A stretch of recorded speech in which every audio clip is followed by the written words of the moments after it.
Welcome to ബ്രിൻഡോ ദ എൻസോ. ഇന്ന് നിങ്ങൾക്ക് ഞാൻ പറഞ്ഞു തരാൻ പോകുന്നത് ഏറ്റവും സിമ്പിൾ ആയിട്ടുള്ള ഒരു കാര്യമാണ്. എന്നോട് ഒരുപാട് പേര് ചോദിച്ചിട്ടുള്ള കാര്യം. മാത്രമല്ല ഞാൻ ഇത് പറഞ്ഞു മടുത്ത്. അതുകൊണ്ട് സിമ്പിളായിട്ട് കേട്ടോ. അതായത് നിങ്ങളുടെ ന്യൂട്രീഷനിലെ എന്തൊക്കെയാണ്, അതായത് എന്നോട് പറയാം ഡോക്ടർ പറഞ്ഞു പ്രോട്ടീൻ കഴിക്കണം ആവശ്യത്തിന്, ഈ പ്രോട്ടീൻ പൗഡറൊക്കെ നല്ലതാണോ, ഇങ്ങനെയുള്ള ഒരുപാട് ചോദ്യങ്ങൾ എന്നോട് വരാറുണ്ട്. സിമ്പിളായിട്ട് കേൾക്കാം. നമുക്ക് എന്തെങ്കിലും ഒരു കാര്യം, അതായത് നമുക്കൊരു വണ്ടി ഉണ്ടെങ്കിൽ അതില് ക്ലീൻ ചെയ്യണം, ഓയിൽ ചെയ്യണം, നമുക്കതില് ഫ്യൂവല് നിറയ്ക്കണം, അങ്ങനെ ഒരുപാട് കാര്യങ്ങളുണ്ടല്ലോ. അപ്പൊ ജസ്റ്റ് ഒരേ ഒരു കാര്യം മാത്രമല്ലല്ലോ. അതേപോലെ തന്നെ നമ്മുടെ ശരീരത്തും ഒരുപാട് പ്രവർത്തനങ്ങളുണ്ട്. അപ്പം ആ ഒരുപാട് പ്രവർത്തനങ്ങൾക്ക് പലതിനും പല കാര്യങ്ങൾ ആവശ്യമുണ്ട്. അപ്പൊ നമ്മൾ അതുകൊണ്ട് തന്നെ ഒരേ ഒരു ഭക്ഷണം കഴിച്ചാൽ മാത്രം നമ്മുടെ ബോഡി ഹെൽത്തി ആയിട്ട് ഇരിക്കത്തില്ല. അപ്പം എല്ലാം ബാലൻസ് ആയിട്ട് വേണം. അതിനെയാണ് ബാലൻസ്ഡ് ഡയറ്റ് എന്ന് പറയുന്നത്. സിമ്പിളായിട്ട് മനസ്സിലാക്കി വെച്ചു. അപ്പം അതുപോലെ ഇങ്ങനെ ഇതില് കൂടുതൽ വേണ്ട കാര്യങ്ങളുണ്ട്, കുറവ് വേണ്ട കാര്യങ്ങളുണ്ട്. അതായത് ഇപ്പൊ വണ്ടിയിൽ ഒരുപാട് വേണ്ട ഒരു കാര്യമാണ് ഫ്യൂവൽ, ഓയില്. അതുപോലെ നമ്മൾ അത് മാറുന്ന അത്രയും തവണയൊന്നും നമ്മളുടെ AC ഇതോ ഒന്നും മാറത്തില്ല. അപ്പം അതേപോലെ തന്നെ ചില കാര്യങ്ങൾ ഒരുപാട് അധികം വേണം, ചില കാര്യങ്ങൾ വളരെ കുറച്ച് മതി. അപ്പം ഒരുപാട് വേണ്ടതിനാണ് മാക്രോ ന്യൂട്രിയൻസ് എന്ന് പറയും. കുറവ് മതിയെന്ന് മൈക്രോ ന്യൂട്രിയൻസ് എന്ന് പറയുന്നു. പിന്നെ ഈ പേരൊന്നും കേട്ട് നിങ്ങൾ ഞെട്ടണ്ട, എല്ലാം ഭക്ഷണത്തിലുള്ള സാധനങ്ങളാണ്. ഓക്കെ. അപ്പൊ മാക്രോ ന്യൂട്രിയൻസിൽ 3 മെയിൻ ആയിട്ടുണ്ട്. ഒന്ന് പ്രോട്ടീൻ, കാർബോഹൈഡ്രേറ്റ്, ഫാറ്റ്. ഇതായി നിങ്ങൾ ഇത് തന്നെ ഞങ്ങൾ കേട്ടിട്ടുള്ള. സിമ്പിളായിട്ട് പറഞ്ഞുതരാം. അതായത് മാംസം, കഴിക്കുന്ന മാംസാഹാരങ്ങൾ എന്തു തന്നെ ആയിക്കോട്ടെ, ചിക്കൻ ആയിക്കോട്ടെ, ബീഫ് ആയിക്കോട്ടെ, പന്നി ആയിക്കോട്ടെ, എന്ത് തന്നെ. ഇപ്പൊ മനുഷ്യനെ കൊന്നു നിന്നവരാണെന്ന് വെച്ചു, അതും ആയിക്കോട്ടെ, മാംസം എന്തു തന്നെയാണെങ്കിലും അത് പ്രോട്ടീനാണ്. സിമ്പിളായിട്ട് ജിമ്മിൽ വർക്കൗട്ട് ചെയ്തിട്ട് വരുമ്പോൾ അവിടെ വേദന എടുക്കല്ലോ. അപ്പൊ ആ പേശികൾക്ക് കീറല് സംഭവിച്ചിട്ടുള്ള, അപ്പം അതിനെ റിപ്പയർ ചെയ്യാൻ നമുക്ക് മാംസം കഴിക്കണം നമ്മൾ. ഓക്കെ. അപ്പൊ ആ പ്രോട്ടീൻ നമ്മുടെ ഉള്ളിൽ ചെല്ലണം. നമുക്ക് പ്രോട്ടീൻ കഴിക്കണം എന്ന് പറഞ്ഞു കഴിഞ്ഞാൽ നിങ്ങൾ പ്രോട്ടീൻ പൗഡർ കഴിക്കണം എന്നല്ല. നിങ്ങൾക്ക് ചിക്കൻ, ബീഫ്, മീന് ഇങ്ങനെയുള്ള മാംസാഹാരങ്ങൾ കഴിച്ചാൽ മതി. മുട്ടയിലുണ്ട് പ്രോട്ടീൻ. അപ്പം നിങ്ങൾക്ക് ഭക്ഷണം കഴിക്കുമ്പോൾ ഏതൊക്കെ വേണം, എന്ത് വേണമെന്നുള്ളത് സിമ്പിളായിട്ട് മനസ്സിലാക്കാനാണ് നിങ്ങളോട് പറയണം. പ്രോട്ടീൻ കഴിക്കണം. അപ്പൊ നിങ്ങൾ എന്ത് ചെയ്യുന്നു? മാംസാഹാരങ്ങൾ കഴിക്കാം, മുട്ട കഴിക്കാം, പാലും കഴിക്കാം. നിങ്ങൾക്ക് ലാക്ടോസ് ഇൻടോളറൻസ് ഇല്ല എന്നുണ്ട്, അതായത് ചിലർക്ക് പാലൊന്നും കുടിച്ചാൽ പറ്റത്തില്ല, ഭയങ്കരമായിട്ട് വോമിറ്റിങ്ങും ബുദ്ധിമുട്ടും ഒക്കെ ഉണ്ടാവും. അപ്പോൾ അതിനെയാണ് ഇൻടോളറൻസ് എന്ന് പറയുന്നത്. അലർജി എന്ന് പറയുന്നത് ഭയങ്കര സിവിയർ ആണ്, കഴിച്ച ആൾ തട്ടിപ്പോകുന്നുള്ള കേസാണ്. അപ്പം നിങ്ങൾക്ക് പ്രോട്ടീൻ വേണം. Protein, carbohydrate, fat. പ്രോട്ടീൻ മാംസാഹാരങ്ങൾ പ്ലസ് മുട്ട, പാല്, ഇത്ര കൊടുക്കുക. അതിന് ഒരിടത്ത് മാറ്റി വെക്കുക. ഇനി നിങ്ങൾക്ക് കൊഴുപ്പ്, എണ്ണ. ഓക്കെ. കൊഴുപ്പായിട്ട് വരുന്ന ഫാറ്റ് എന്ന് പറയുന്നത് എണ്ണ, നമ്മുടെ നെയ്യ്, വെണ്ണ, ഇതെല്ലാം, പിന്നെ നട്ട്സ്, ഇതെല്ലാം നമുക്ക് ഫാറ്റായിട്ട് യൂസ് ചെയ്യാം. ഓക്കെ. നിങ്ങൾക്ക് നട്ട്സിന്റെ കാര്യത്തിൽ ഒരു ഡൗട്ട് ഉണ്ടാക്കി ഞാൻ അതിലേക്ക് വരാം. ഇപ്പൊ മാംസം ഇവിടെ വയ്ക്കുന്നു, നട്ട്സും എണ്ണയൊക്കെ ഇപ്പുറത്തിരിക്കുന്നു. ഇപ്പൊ എന്ത് എണ്ണ എടുത്താലും അത് ഫാറ്റാണ്. ഓക്കെ. ഇനി ഇത് രണ്ടിലും പെടാത്ത എല്ലാ പച്ചക്കറി, ധാന്യങ്ങൾ, അരി, ഗോതമ്പ്, ഫ്രൂട്ട്സ്, അങ്ങനെയുള്ള എല്ലാം കാർബോഹൈഡ്രേറ്റ്. ഇത്രയേ ഉള്ളൂ. ഇതൊന്നും ഇല്ലാത്ത ഒരു സാധനവും ഇല്ല. അപ്പം പ്രോട്ടീൻ, കാർബോഹൈഡ്രേറ്റ്, ഫാറ്റ്. ഇനി ചിലതില് നട്ട്സിന്റെ ഒക്കെ കാര്യങ്ങൾ, ചിലതില് പ്രോട്ടീനും ഉണ്ടാവും, ഫാറ്റും ഉണ്ടാവും. അപ്പൊ പ്രോട്ടീൻ എന്ന് പറയുന്ന സാധനം മാംസം. നമ്മൾ ബീഫ് മേടിച്ചാൽ ബീഫിന്റെ അകത്ത് ബീഫിന്റെ നെയ്യ് ഉണ്ടാവും. മുട്ട എടുക്കണം, മുട്ടയുടെ വെള്ളയും മുട്ടയുടെ മഞ്ഞയും ഉണ്ടാവും. അതേപോലെ തന്നെ നട്ട്സിന്റെ അകത്ത് പ്രോട്ടീനും ഉണ്ട്, ഫാറ്റ്സും ഉണ്ട്. ഇനി ഈ ഫുഡുകളിൽ പ്രോട്ടീന്റെ അളവിന് വ്യത്യാസമുണ്ട്. മാംസാഹാരങ്ങളിൽ പ്രോട്ടീൻ കൂടുതലാണ്, ഫാറ്റ് കുറവാണ്. നട്ട്സിന്റെ അകത്ത് ഫാറ്റ് കൂടുതലാണ്, പ്രോട്ടീൻ കുറവാണ്. ഇത് രണ്ടുമാണ് സിമ്പിൾ ആയിട്ട് പറഞ്ഞു.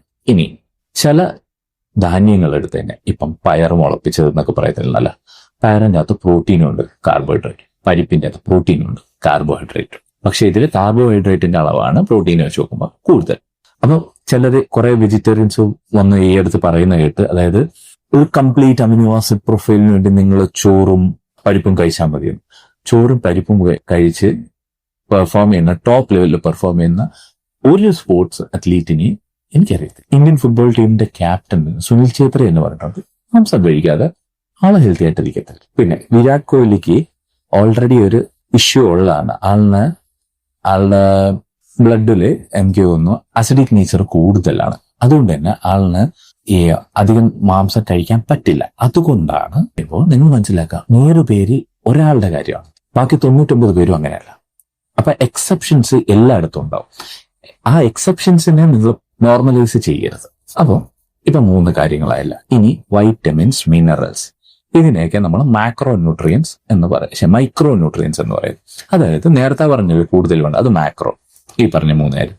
ഇനി മൈക്രോ, ഇത് വളരെ ചെറിയ അളവിൽ മതി. പക്ഷെ ഇതിന്റെ പ്രശ്നം എന്താണെന്ന് വെച്ച് കഴിഞ്ഞാൽ, ഇത് ആവശ്യത്തിനില്ലെങ്കിൽ ഭയങ്കര വലിയ ആരോഗ്യ പ്രശ്നങ്ങളൊക്കെ ഉണ്ടാവും. അതാണ് വിറ്റാമിൻ എയുടെ deficiency, night blindness, vitamin B, vitamin C ഉണ്ട്, സ്കർവി.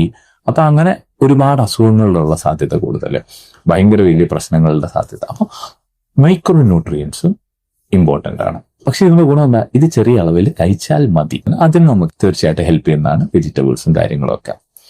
വെജിറ്റബിൾസ് ഇതേപോലെ തന്നെ ഉപ്പ്, മിനറൽസ് ഒക്കെ ആയിട്ട് നമുക്ക് ഹെൽപ്പ് ചെയ്യും. അപ്പം ബേസിക്കലി നമ്മൾ ഭക്ഷണം കഴിക്കുമ്പോൾ നമുക്ക് പ്രോട്ടീൻ ഉണ്ടാവണം, കാർബോഹൈഡ്രേറ്റ് ഉണ്ടാവണം, ഫാറ്റും ഉണ്ടാവണം. ഇത് 3 നമുക്ക് ഉണ്ടാവണം. എല്ലാവരുടെയും പൊതുവെ ഉള്ളൊരു ധാരണ എന്താണെന്ന് വെച്ച് കഴിഞ്ഞാൽ, കാർബോഹൈഡ്രേറ്റ് എന്ന് പറഞ്ഞാൽ ഷുഗർ.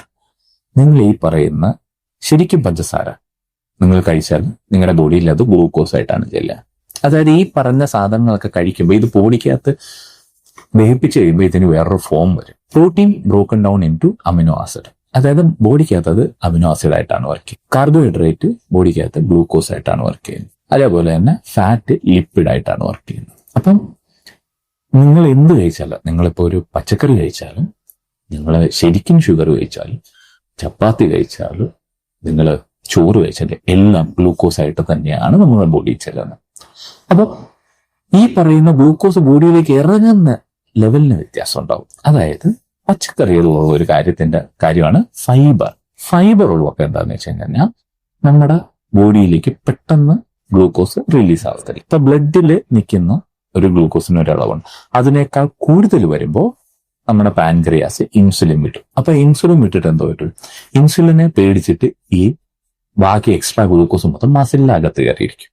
ഇനി ഇതിലും തീരാത്തതാണ് നമ്മുടെ ലിവറിലോട്ട് പോകുന്നത്. ഈ പാൻക്രിയാസ് ഒരു ചെറിയ അവയവമാണല്ലോ, ഇതിങ്ങനെ വർക്ക് ചെയ്ത് അത് ഓവർലോഡായി പ്രശ്നം വരുന്നതാണ്. അത് നമ്മൾ ആവശ്യത്തിന് പ്രോട്ടീൻ കഴിക്കാത്തത് അതിന്റെ ഒരു പ്രശ്നമാണ്. ഇതൊക്കെ ഡീറ്റെയിൽ ആയിട്ട് പറയണമെന്നുണ്ട്, ശരിക്കും ഒരുപാടുണ്ട്. അത് സിമ്പിൾ ആക്കി ജസ്റ്റ് ഒരു സാധാരണക്കാരൻ മനസ്സിലാക്കാൻ പറ്റുമെന്ന് വിശ്വസിക്കുന്ന രീതിയിലാണ് ഞാൻ പറയുന്നത്. അതുകൊണ്ട് ഡീറ്റെയിൽ ആയിട്ട് വേണമെന്നുണ്ടെങ്കിൽ തീർച്ചയായിട്ടും നിങ്ങൾ കമന്റ് ചെയ്യാൻ, ഞാൻ ഇതിനെപ്പറ്റി ഡീറ്റെയിൽ ആയിട്ട് കാര്യങ്ങൾ ചെയ്യുന്നതാണ്. എനിക്ക് ഹെൽത്ത് ബേസ് ചെയ്തുള്ള കാര്യങ്ങൾക്ക് വേണ്ടിയിട്ട് നിങ്ങൾക്ക് ഇങ്ങനെയുള്ള സംശയങ്ങൾക്ക് ലൈഫ് ഫിറ്റ്നസ് എന്ന് പറഞ്ഞൊരു എനിക്കൊരു യൂട്യൂബ് ചാനൽ കൂടിയുണ്ട്. അതിൽ സബ്സ്ക്രൈബ് ചെയ്യുക, അല്ലെങ്കിൽ അതിൽ കമന്റ് ചെയ്താലും കാരണം അവിടെയാണ് നമ്മുടെ ഫിറ്റ്നസിനെ ബേസ് ചെയ്തുള്ള കൂടുതൽ സബ്സ്ക്രൈബേഴ്സും അതിന്റെ താല്പര്യമുള്ളവരും ഉള്ളത്. അതുകൊണ്ട് അപ്പോൾ ഈ പറയുന്ന പോലെ അപ്പം ഈ ഫൈബർ കൂടുതലുണ്ടെങ്കിൽ ബ്ലഡിലേക്ക് ഷുഗർ പോകുന്ന പതിയായിരിക്കും. അപ്പോൾ എന്ത് പറ്റും, നമുക്ക് ഈ ഇൻസുലിൻ അനാവശ്യമായിട്ട് യൂസ് ചെയ്യേണ്ടി വരില്ല, പാൻക്രിയാസ് യൂസ് ചെയ്യേണ്ടി വരത്തില്ല. അപ്പം ഇത്രയേ ഉള്ളൂ ശരിക്കും പറഞ്ഞു കഴിഞ്ഞാൽ വ്യത്യാസം. അപ്പം നിങ്ങൾ ചോറ് കഴിക്കുന്നു എന്നതിലുപരി ആവശ്യത്തിൽ കൂടുതൽ ചോറ് കഴിക്കുന്നിടത്താണ് പ്രശ്നം. അല്ലാതെ നിങ്ങൾ വളരെ കുറച്ച് ചോറ് കഴിച്ചുള്ളെങ്കിൽ ഈ ബ്ലഡിന് സ്പൈക്ക് ആകാത്ത ലെവലിലാണ് കഴിക്കുന്നതെങ്കിൽ ഒന്നും നിങ്ങൾക്ക് സംഭവിക്കാൻ പോകുന്നില്ല. നമ്മളുടെ എല്ലാവരും പറയും sugar is the villain. Sugar is the villain തന്നെ, over eating sugar is the villain. നിങ്ങളുടെ മസിൽ ഊർത്തിരിക്കണമെന്നുണ്ടെങ്കിൽ നിങ്ങളുടെ മസിൽ 60 to 70% വാട്ടറാണ്. ഈ കാർബോഹൈഡ്രേറ്റ് അതിന്റെ സഫിക്സ് ആയിട്ടുള്ള ഹൈഡ്രേറ്റ് എന്താണ്, നമ്മളുടെ മസിലിനകത്ത് വെള്ളം വലിച്ചു വെക്കുന്നത് കാർബോഹൈഡ്രേറ്റ് ആണ്. അങ്ങനെയാണ് ആ മസിൽസ് ബിഗർ ആകുന്നത്. മസിലിന്റെ 60-70% വാട്ടറാണ്. അപ്പൊ അതിന്റെ ഹെൽത്തിന് അഫ്കോഴ്സ് ഹെൽപ്പ് ചെയ്യുന്ന ഒന്നാണ് കാർബോഹൈഡ്രേറ്റ്.